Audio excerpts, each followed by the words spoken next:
Alright students, welcome to three-part harmony part 2.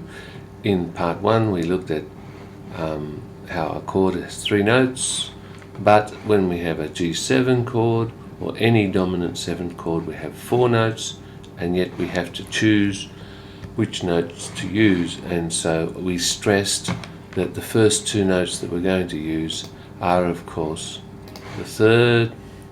The third of a G7 chord is a B, and the 7th. We must have those in a 7th chord. Okay? After that we choose the root, or we choose the 5th, either down here or up here.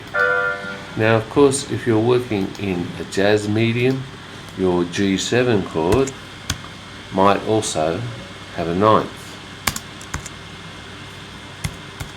Let's get this right. G7, 9, usually written as G9. A G7 9 chord is G.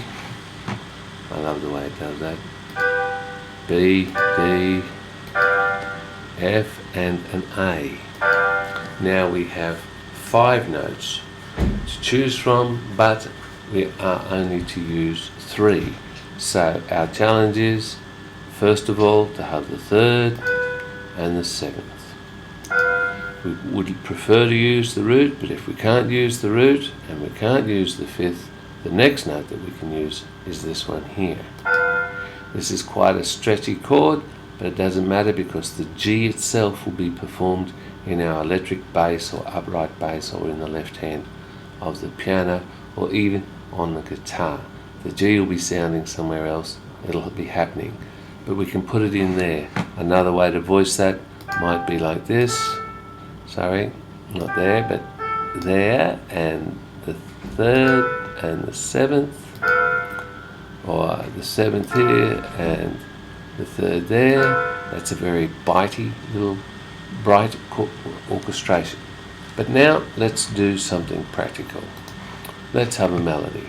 So we've got our little melody here, and it'll go like this.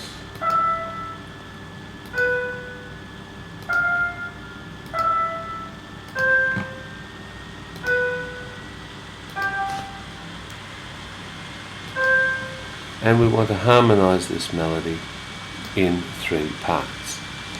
I'm going to go to the second layer so that you can see how clearly this goes in. So we have the root of a C chord, and maybe I should put in the cymbals, hey? This is a C chord, this is a G7, this is a C chord, a G7, going back to the C chord. Always good to put in the chord symbols first. Then I choose the notes. This is a C chord. We have the root of the chord. We need the 3rd, is the next most important note in the chord, and then the 5th. Here we have the 3rd of the chord. We need the root and the 5th. Here we have the 3rd. Now we need the 7th. I'm not going to put it up there because that is higher than the melody. This is my melody here. I'm going to put the 7th here. And then I can have my root here. Okay?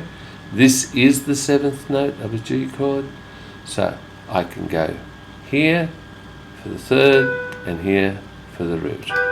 Notice that my harmony, I didn't choose the D because that is higher than the last melodic note, and that would be bad voice leading.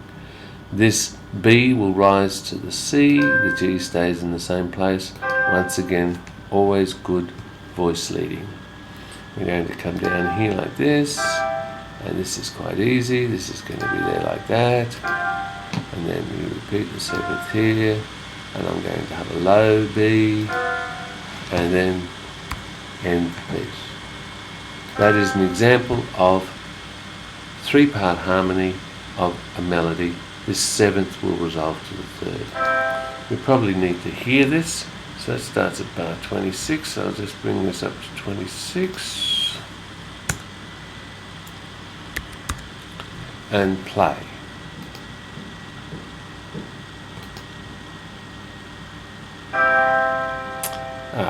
I hit the wrong button, didn't I?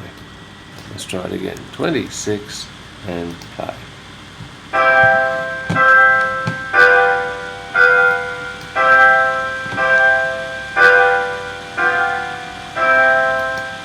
And we'll do that again, and I'll scroll this down so that we can see it more clearly. And play.